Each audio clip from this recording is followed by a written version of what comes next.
All right, what is up, guys, and welcome back to the channel. How are you guys doing?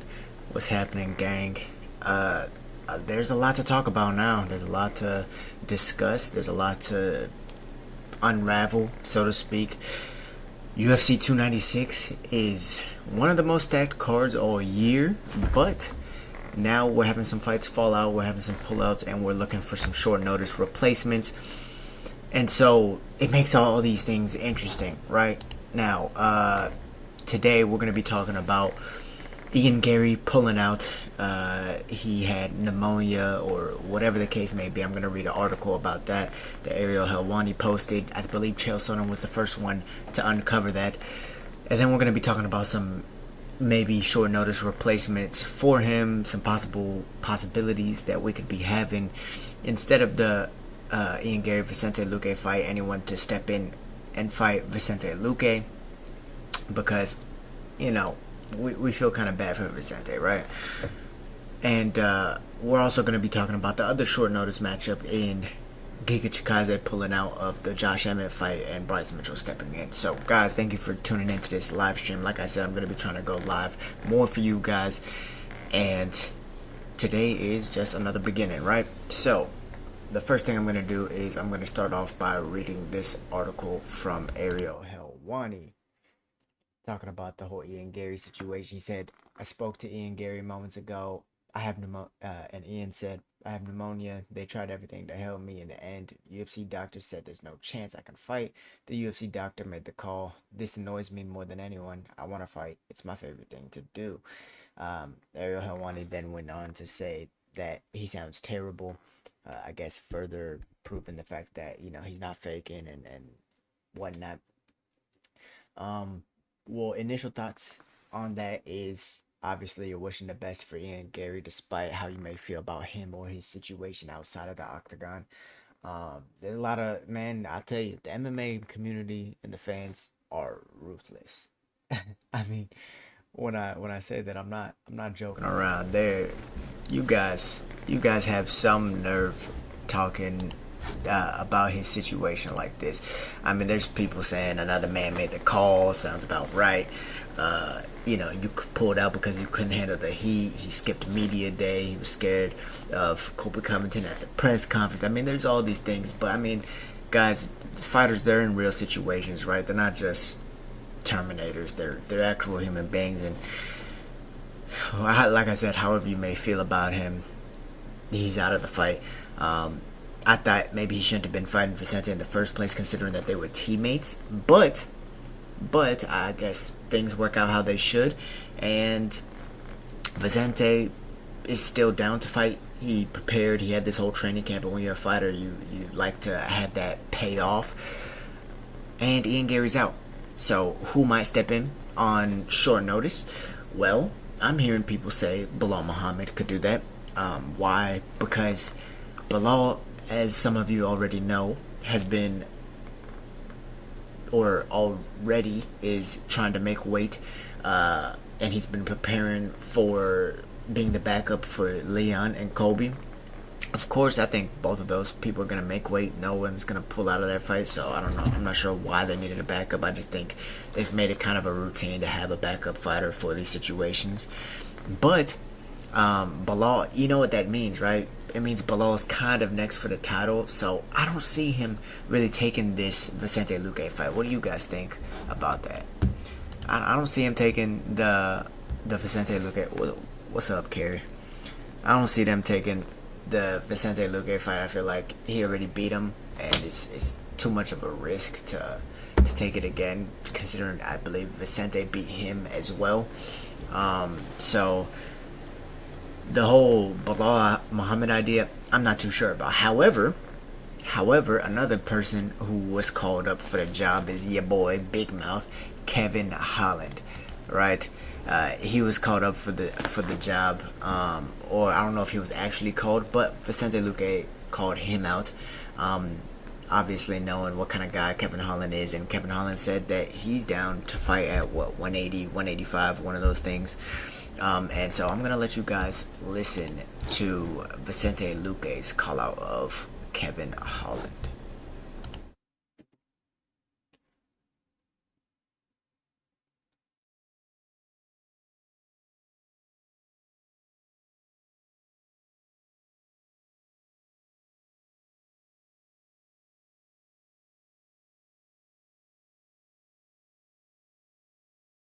that octagon and go to war. And hey, I'm willing to do 180, so we could do it at 180. So guys, I saw that Kevin Holland wants to jump in to substitute for the fight Saturday night, and I want to tell you guys I'm down. So Kevin, if you're really down to come here, let's do this. Let's mix it up. Let's get in that octagon and go to war. And hey, I'm willing to do 180, so we could do it at 180, and let's put on a show for all the crowd.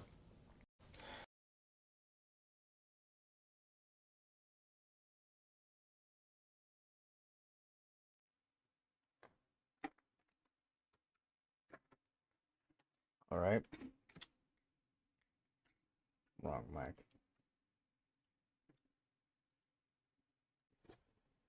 So, as we can see, if y'all were able to hear that correctly, Vicente Luque, he looks like he's just chilling in bed, just, I guess, dealing with the weight cut. Hopefully, they can make this fight. You know, Kevin Holland's willing to fight anyone. We heard about him potentially rumored to fight against Michael Venom Page. However, I don't think that that's going to happen anytime soon. Hold on, guys. Let me make sure the right mic is on. Alright, looks like we're all good. Yeah, so I don't think that's going to happen anytime soon. Kevin Holland and Michael Venom Page. Michael Venom Page actually, I believe, just got signed with the PFL. And something that might lean more towards that is the PFL posting him on the page. Gotta catch 'em all, referencing Pokemon, and then showing his brutal highlight of Cyborg where he fractured the guy's skull with a flying knee. We know that Bellator just bought PFL, but MVP was actually not a part of that deal. I believe his contract ended right before that deal was made. And so we have this situation. Could be stepping in on short notice.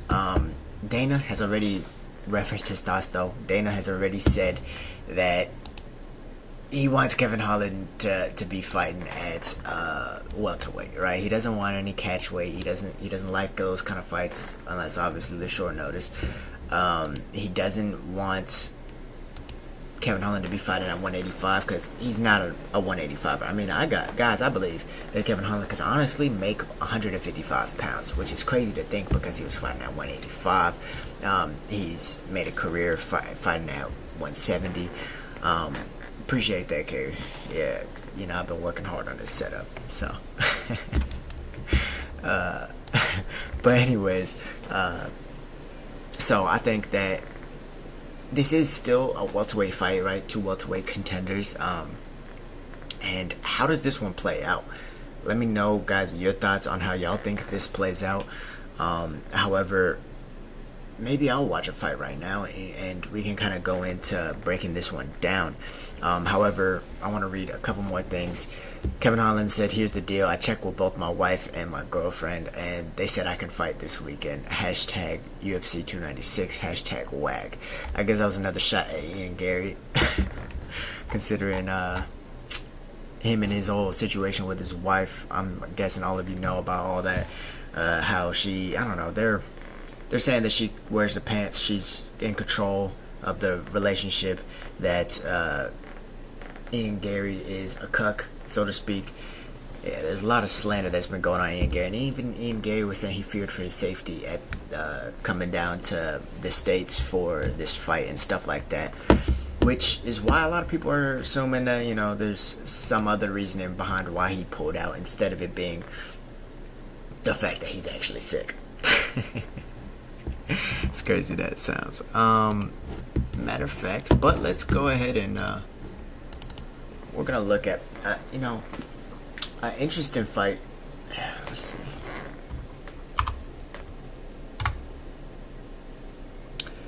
I think that an interesting fight to watch. Matter of fact, you guys let me know what y'all think I should watch. But I think a very interesting fight to study for Kevin Holland versus Vicente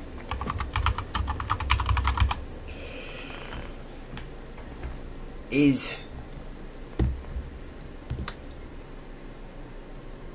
his Jack Della fight. which was obviously the last one. Let's see if I can find some footage of this though. I don't know if I'm gonna be able to find footage just because it was a very new fight.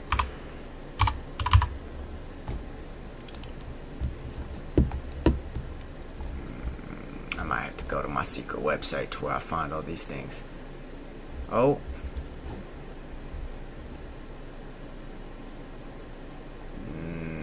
No, that's not it.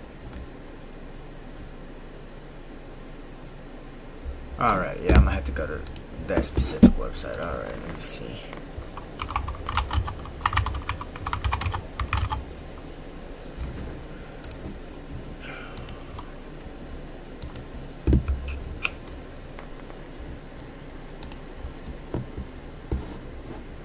I at least want to watch like one round of it just to see if we can start breaking this thing down.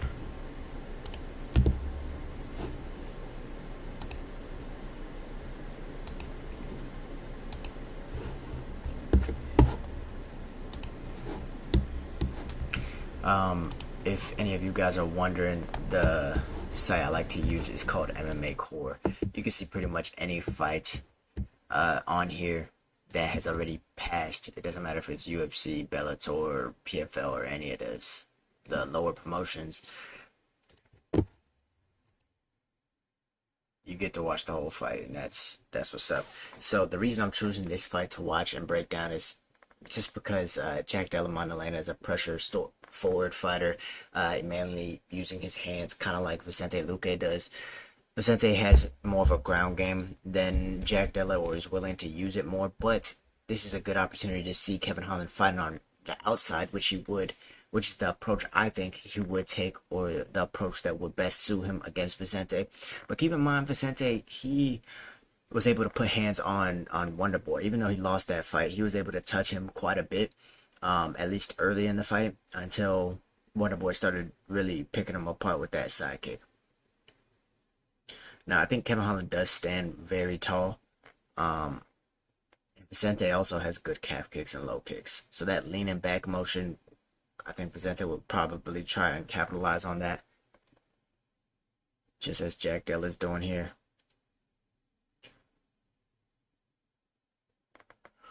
But yeah, this is actually not a bad approach from Kevin. I thought this fight could have went either way. I didn't think that there was a very decisive winner. I thought it could have went either way. I thought they were both being technical. That was a beautiful sidekick from Kevin Holland.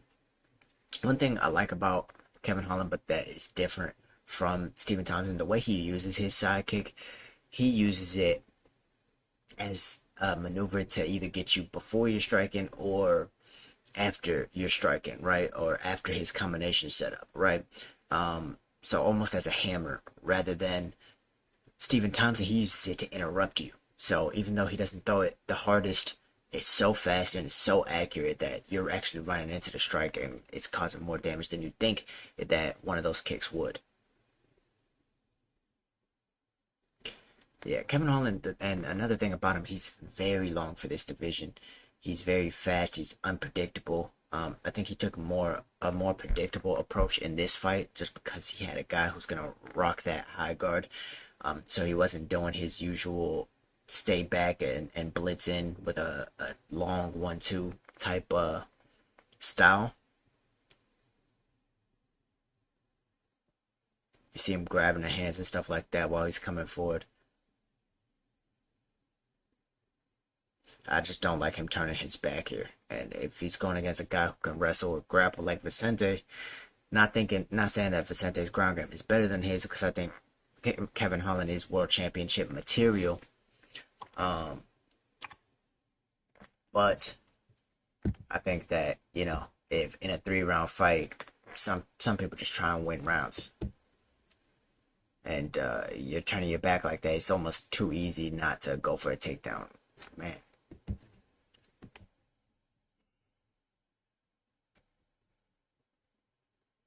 There he goes. He gets hit by some big shots. He's immediately going back to the jab. That's something you would like to see out of a fighter. So anyways, guys, I think that Kevin Holland probably is going to be willing to take this fight. The one person I think would have a problem with this is Dana White. The fans are down for it, but Dana wants to see Kevin try and make a run at that title. I know he does. And Kevin, despite everything he says, I think he wants that belt too. I just don't think he wants it right now. I think he just wants to fight names and get money right now. But even in his Instagram bio, it says, just to check this real quick, I'll be the king before I'm done. Now, I don't know whether that's, money that he's talking about. Like, I'm going to make the most money and therefore I'll be the king in that regard. Or if it's him talking about the belt, which I assume that it is. But as far as money, I don't think he's hurting for it right now. He takes fights all the time, so he's always getting paid. And he hinted at in one of his last media days that he might be getting pay-per-view points, and we know the UFC has done that in the past. I know they did it with Rampage Jackson without him having the belt. They've done it with a few other fighters without them having the belt, giving them pay-per-view points and stuff like that.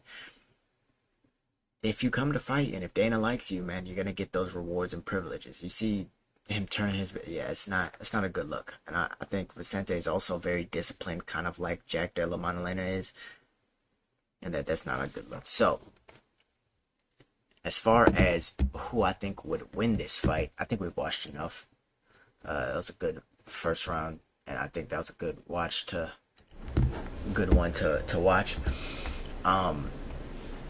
Like I said, as far as who I think would win, I'd probably go with Vicente Luque just purely based off of the fact that Vicente was preparing for a longer guy, a technical striker.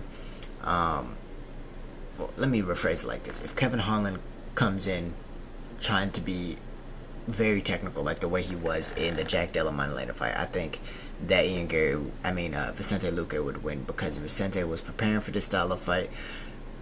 He's fought guys who try and keep the range, like Stephen Wonderboy Thompson and stuff like that. And he also has a really good ground game, and he's very smart. He's a vet. He's gonna take advantage of the small things that Kevin Holland does that might not be the best. Now, will he waste energy trying to go for a takedown if Kevin Holland's stuffing it and stuff like that? I don't think he'll go for a takedown if the takedown isn't already there. So I don't think we have to worry about that too much. But he will kick the legs with Kevin turning like that, trying to get away from the head punches. That could be very devastating. Like, I'm talking about bad low kicks. And Kevin taking it on short notice, I don't know if I like that. We've seen the way Volk ended up after taking a short notice fight with Islam Makhachev. Not saying it's the same caliber of fighters, just pointing to the fact that full camps matter, But I'm interested to hear what you guys think about this whole situation, and I'm also interested to know what you guys think about this Byce Mitchell versus Josh Emmett situation. Now, we know that Josh Emmett was supposed to fight Giga Chikadze, right? He was supposed to fight Giga. That was going to be a bang of a fight. To be honest, I had Giga probably winning that just because he's had a lot of time to work on that grappling. And he's a devastating kicker. And we saw that Emmett has problems going against devastating kickers. Ilya kicked his legs and stuff like that. Yair was able to kick his legs and then bring it up high to the body and head. Ended up subbing him with a choke because Emmett no longer really wanted to stand with him. And so I think Emmett has really good wrestling. He has decent boxing. Gets a little wild at times, but I think it's just because he believes in his power so much. And I think that with that kind of style, the way it matches up with Giga isn't too well, but the way that it matches up with Byce Mitchell, that could be interesting, because Byce is probably going to go for a takedown, right? That's what we've seen out of him, going against strikers, going against grapplers. It doesn't matter. He's confident in his own grappling. He wants to get the fight to the ground. He even tried to grapple with Ilya Topuria. That didn't work out too well. But I think going against Josh Emmett, he's going to have a hard time taking him down. But if he does take him down, I think he'll be levels above Josh Emmett, to be honest. Because if you're getting submitted from guard, chances are your jiu-jitsu isn't the best, right? Even if it's a guy like Yair Rodriguez, who's submitted multiple people off of his back and who's scrappy and he's throwing elbows and there's so many different things you have to worry about. I think it's kind of telling, and I think that that mixed in with him coming off of 2 losses, I feel like his confidence is starting to get lower. He might be a little bit more hesitant, or like there's 2 polar opposites. He could either be more hesitant, or he could just go out there and throw caution to the wind. And I don't think either of them are really good against a guy like Byce Mitchell. If you're throwing caution to the wind, he could go underneath you and shoot for a takedown. If you're too hesitant, he's going to start adding up on the strikes. And Byce Mitchell likes to kick too, guys. Let's not forget that. He fought against Edson Barbosa. He rocked Edson Barbosa. I think dropped him too. But we know he likes to throw the side kick as well, which is good against Emmett's stance. And he'll probably, after watching film, look to kick his legs a little bit too. So I think Byce Mitchell, I don't know how much he's been training, but if he's been training a decent amount, I think he would win this fight. Like on a full camp, I'd probably choose Byce Mitchell. But Emmett's been preparing. Byce hasn't. Emmett's going to be a hard guy to take down. I feel like that could look like the Ilia Topuria matchup, except not Byce getting submitted.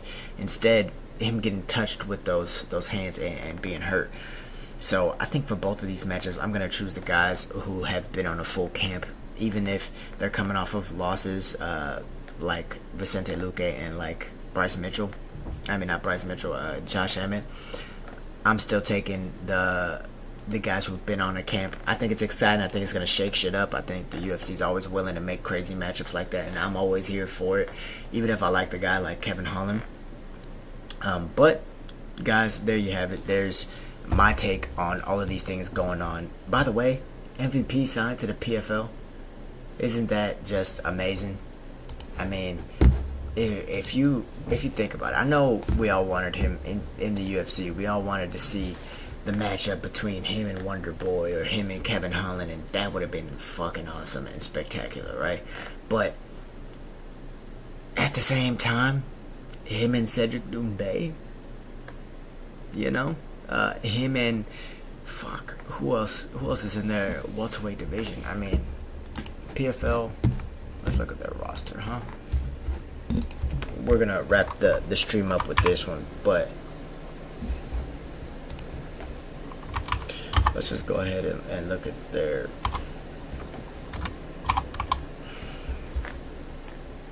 weight classes and the divisions. PFL standings at welterweight. Magomed Karimov. He's 4-0 in the PFL. He defeated Sada Brusi, who's a high-level striker. Yeah, imagine a Sada Brusi versus MVP. I mean, that's like I said, Sada Brusi's not the biggest of names, but even Sean Strickland had the highest of thoughts that he could be a world champion in the UFC. Sada Brusi's a high-level striker. Magomed Umalatov, he's a good fighter. Who else do I know off of here? Carlos Leal, I've seen him fight. You know, their top 4 are all high level. Other than that, I don't know who else would really pose a real threat. I believe, yeah, because MVP is gonna fight in the welterweight division,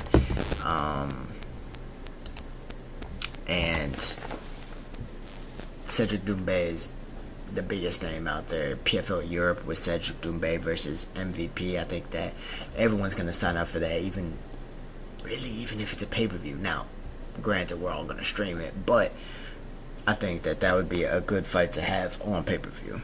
But with that being said, what are your thoughts on all these? What do you make of the Ian Garry situation? I'm still gonna watch the UFC 296 press conference. Might even drop a reaction to it. Might let you guys watch it with me live. Let me know your thoughts on that. But with that being said, guys, we're gonna go ahead and call the stream. Appreciate you guys for tuning in, and stay tuned. Peace.